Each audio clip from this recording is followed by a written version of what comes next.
સુરત શહેરમાં કોપર કેબલના ચોરીના ગુનાનો પાલ પોલીસે ગણતરીના દિવસોમાં ભેદ ઉકેલી મોટી સફળતા હાંસલ કરી છે. સીસીટીવી ફૂટેજ અને ટેકનિકલ સર્વેલન્સના અને બાતમીદારોની મદદથી પોલીસે આરોપીઓની ઝડપી પાડી ચોરી કરેલ મુદ્દામાલ પણ જપ્ત કર્યો છે. સુરત શહેરના પાલ પોલીસ સ્ટેશન વિસ્તારમાંથી કોપરના કેબલની ચોરી કરનાર આરોપીઓને ઝડપી પાડવામાં પાલ પોલીસને નોંધપાત્ર સફળતા મળી છે. મળતી માહિતી મુજબ વિસ્તારમાં આવેલી એક સાઇટ પરથી કિંમતી કોપર કેબલની ચોરી થયાની ફરિયાદ નોંધાયા બાદ પોલીસે તાત્કાલિક તપાસ શરૂ કરી હતી. ઘટનાની ગંભીરતાને ધ્યાનમાં રાખીને પોલીસની અલગ અલગ ટીમો બનાવવામાં આવી હતી. જ્યારે પોલીસે ઘટના સ્થળ આસપાસના સીસીટીવી ફૂટેજ, ટેકનિકલ સર્વેલન્સ અને બાતમીદારોની મદદથી તપાસ આગળ વધારી હતી. ત્યારે તપાસ દરમિયાન કેટલાક શંકાસ્પદ લોકોની હિલચાલ પોલીસના રડારમાં આવી હતી. સતત મોનિટરિંગ બાદ પોલીસને આરોપીઓ સુધી પહોંચવામાં સફળતા મળી. પોલીસે ગણતરીના દિવસોમાં જ આરોપીને ઝડપી પાડી કાયદેસરની કાર્યવાહી હાથ ધરી હતી. ત્યારે પ્રાથમિક પૂછપરછમાં આરોપીઓએ ચોરીની કબૂલાત કરી હોવાનું જાણવા મળ્યું છે. તેમની પાસેથી ચોરી કરાયેલા કોપર કેબલ તેમજ અન્ય મુદ્દામાલ પણ કબજે કરવામાં આવ્યો છે. ત્યારે આરોપીઓ અગાઉ અન્ય ગુનાઓમાં સંડોવાયેલા છે કે નહીં તે દિશામાં પણ તપાસ ચાલી રહી છે.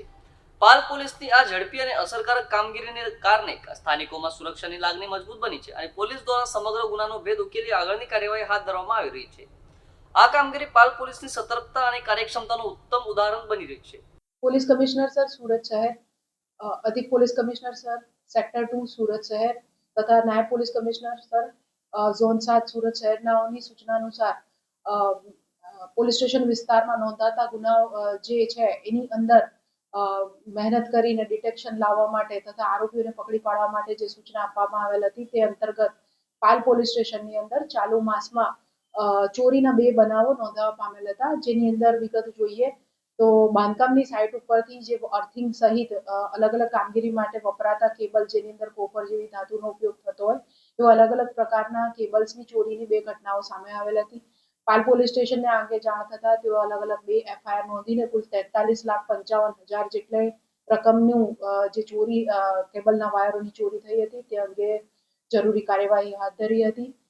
પાલ પોલીસ સ્ટેશનની ટીમ દ્વારા આ બંને ગુનાઓમાં કુલ 5 આરોપીઓને ડિટેક્ટ કરીને જરૂરી કાર્યવાહી કરવામાં આવેલ છે. જે પૈકી 3 કાયદાના સંઘર્ષમાં આવેલા બાળ કિશોર છે તથા અન્ય 2 આરોપીઓ છે જેની ધરપકડ કરી રિમાન્ડ મેળવી ગુનાની તપાસ પાલ પોલીસ સ્ટેશન દ્વારા હાલમાં કરવામાં આવી રહેલ છે. જે 2 આરોપીઓને રિમાન્ડ લેવા માટે કાર્યવાહી કરવામાં આવી છે એ જોઈએ તો વિકાસ ગાંગડિયા તથા મોહિત નાઈકે બંને આરોપીઓ રાંદેર ખાતે રહે છે તથા એક આરોપી જે છે વિકાસ ગાંગડિયા એ અમદાવાદ તથા મોહિત નાઈકે જે છે એ મૂળ મધ્યપ્રદેશના બરહાનપુરનો રહેવાસી છે. આ લોકો અન્ય કાયદાના સંઘર્ષમાં આવેલા બાળ કિશોરો સાથે મળીને એક અલગ અલગ આવી જે બાંધકામની સાઇટ હોય ત્યાં જઈ અને વોચ કરતા હતા અને ત્યારબાદ જ્યાં કોઈની નજરે ના આવે એ રીતના અલગ અલગ મોટા થેલીઓમાં વગેરેમાં ભરીને આ પ્રકારના જે કિંમતી વાયરો હોય તે ચોરી લઈ જઈને તેનો નિકાલ કરતા હતા. આ લોકોની સાથે આગળ આ જે ચોરીનો માલ છે એને કઈ રીતે વેચતા હતા, ખરીદનાર કોણ છે વગેરે મુદ્દાઓ અંગે પાલ પોલીસ સ્ટેશન દ્વારા અત્યારે તપાસ ચાલી રહી છે. આ લોકોનો ગુનાનો ઇતિહાસ જોઈએ તો પાલ પોલીસ સ્ટેશનમાં 2 ગુના તથા અડાજણ પોલીસ સ્ટેશનમાં 1 ગુનો નોંધાયેલો છે.